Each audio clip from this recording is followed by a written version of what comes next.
Hello friends, welcome to my YouTube channel large animal vet. अगर आप गोट farming करने की सोच रहे हैं या ऑलरेडी गोट फार्मिंग कर रहे हैं तो ये वीडियो आपके लिए बहुत ही नॉलेजेबल होने वाली है, क्योंकि गोट फार्मिंग से रिलेटेड बहुत ही महत्वपूर्ण जानकारी मैं आपको देने वाला हूँ। तो बने रहिए मेरे साथ। ज़्यादातर देखा गया है कि जो ग्रामीण इलाके हैं वहाँ पर छोटे मोटे जो किसान होते हैं उनके हर एक के पास 10-20 या 5-50 बकरियां होती है, और कुछ किसान भाइयों के तो गोट फार्म भी होते हैं, क्योंकि ग्रामीण इलाकों में बकरियों को चराने के लिए पर्याप्त मात्रा में जगह भी उपलब्ध होती है, क्योंकि वहाँ ज़्यादातर जंगल एरिया होता है और उनको स्टॉल फीडिंग करवाने की ज़रूरत भी नहीं पड़ती है, तो उसमें उनका खर्चा भी बहुत कम होता है। पर ज़्यादातर बकरी पालने वाले किसान भाइयों की समस्या यही होती है कि वो हमेशा कहते हैं कि हम हमारी बकरियों का या बकरे का वेट गेन नहीं कर पा रहे हैं, वो बहुत ही दुबली पतली होती जा रही है। हम उनकी अच्छे से केयर करते हैं, उनको अच्छे से न्यूट्रिशन देते हैं, सब कुछ करते हैं, फिर भी हमारी बकरियां वेट गेन नहीं कर पा रही है। तो इसके पीछे क्या कारण हो सकता है? तो मैं आपको बता दूं कि आप अगर बकरियां चराने के लिए 8-10 घंटे बाहर चराने के लिए लेके भी जा रहे हैं, उसके बाद उसको सुबह शाम कॉन्सेंट्रेट भी दे रहे हैं वज़न बढ़ाने के लिए, साथ में ढेर सारी दवाइयाँ भी दे रही है, फिर भी वेट गेन क्यों नहीं हो रहा है? आपकी गलती कहाँ पे हो रही है? तो आप ये गलती कर रहे हैं कि जो सबसे अहम मुद्दा है उसी पर आप ध्यान नहीं दे रहे हैं, और वो मुद्दा है डीवर्मिंग का, यानी कि पेट के कीड़े मारने की दवा उसे जो देनी चाहिए वो आप नहीं दे रही है, और वही सबसे मुख्य कारण है बकरियों के वेट गेन ना होने का, यानी कि वज़न न बढ़ने का।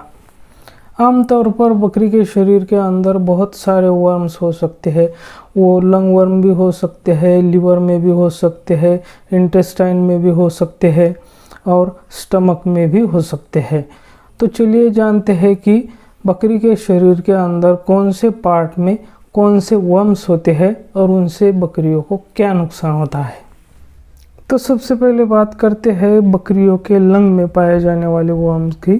तो उसे कहते हैं डिक्टियोकैलस विविपेरस, जो कि बकरियों के फेफड़ों में होता है। दूसरा वर्म जो होता है वो उनकी लीवर में होता है, तो उसे कहते हैं फैसियोला हेपेटिका। और तीसरा जो होता है स्टमक में, पर्टिकुलरली उसके अबोमेजम में। जैसे कि बकरी का जो पेट होता है वो 4 कंपार्टमेंट से बना हुआ होता है, रुमेन, रेटिकुलम, ओमेजम और अबोमेजम। तो वो अबोमेजम में जो वर्म पाया जाता है तो उसे कहते हैं हिमोंकस कॉन्ट्रैक्टस। और जो पैरासाइट बकरियों की इंटेस्टाइन में, यानी कि बकरियों के आंत में पाया जाता है, उसे कहते हैं कॉक्सीडिया स्पीसीज। पर्टिकुलरली कॉक्सीडिया में आइमेरिया और आइसोस्पोरा स्पीसीज जो होते हैं वो बकरियों की इंटेस्टाइन में पाए जाते हैं। और इन सब में बकरियों के लिए सबसे घातक जो वर्म होता है वो है हिमोंकस कॉन्ट्रैक्टस, जो कि उसकी अबोमेजम में पाया जाता है, और उसे बार्बर पोल वर्म के नाम से भी जाना जाता है। आप इस इमेज में साइड में देख सकते हैं कि वो अबोमेजम की क्या हालत कर सकता है। वो सबसे घातक वर्म इसलिए है क्योंकि वो खून चूसने वाला है।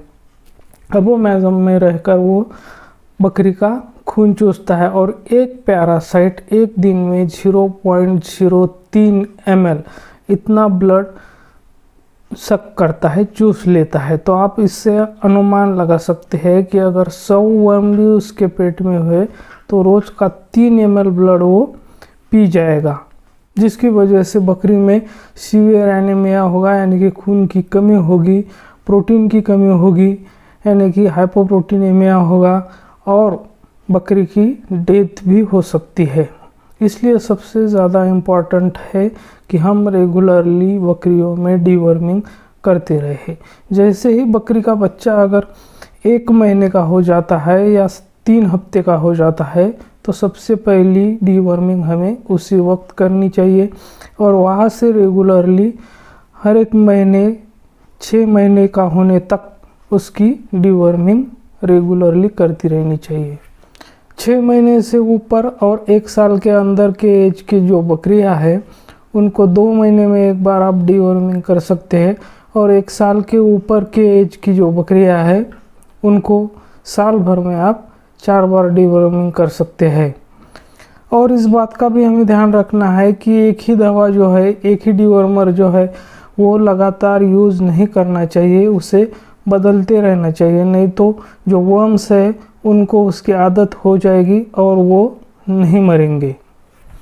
तो आप ये जो स्क्रीन की साइड में देख रहे हैं अल्बोमर सस्पेंशन, ये बड़ी बकरी में 10 किलो के लिए 2 ml से 3 ml तक पिला सकते हैं, और छोटे बच्चे जो है तो उनको 1 ml की डोज भी सफिशिएंट होती है। लेकिन याद रहे कि जो गैबिन बकरी है तो उसमें ये दवा हमें नहीं पिलानी चाहिए। तो गैबिन बकरी में हमें आइवरमेक्टिन या ऑक्सीक्लोजेनाइड और लेवामिसॉल का जो कॉम्बिनेशन आता है वो प्रेगनेंसी सेफ है, तो वो आप दे सकते हैं। अगर आइवरमेक्टिन की बात करें तो वो 50 किलो के लिए 1 ml इंजेक्शन सबकट आप लगा सकते हैं। अगर आप इस तरह से प्रॉपरली डीवर्मिंग करते हैं तो वेट गेन करने के लिए या पशु को, बकरी को मोटा तगड़ा करने के लिए हमें और कोई एक्स्ट्रा दवाई पे खर्च करने की ज़रूरत नहीं है। अब अगर इसके बावजूद भी किसी बकरी का वेट गेन नहीं हो रहा है तो उसको हम जो विटामिन ए, D3, E और H का इंजेक्शन आता है जो कि आयोडाइज फॉर्म में होता है, वो 1 या 2 ml, अगर बड़ी बकरी है 50 किलो की है तो ज़्यादा से ज़्यादा हम 2 ml इंट्रामस्कुलर लगा सकते हैं। और साथ में जो ये सिलेमारिन आप देख रहे हैं स्क्रीन पे, जो ह्यूमन में भी यूज़ होता है लिवर टॉनिक, साथ में वो भी दे सकते हैं। अगर मेरी जानकारी आपको अच्छी लगी तो मेरी वीडियो को प्लीज़ लाइक, शेयर और सब्सक्राइब करना ना भूलें, और मेरे साथ बने रहने के लिए आपका बहुत बहुत धन्यवाद।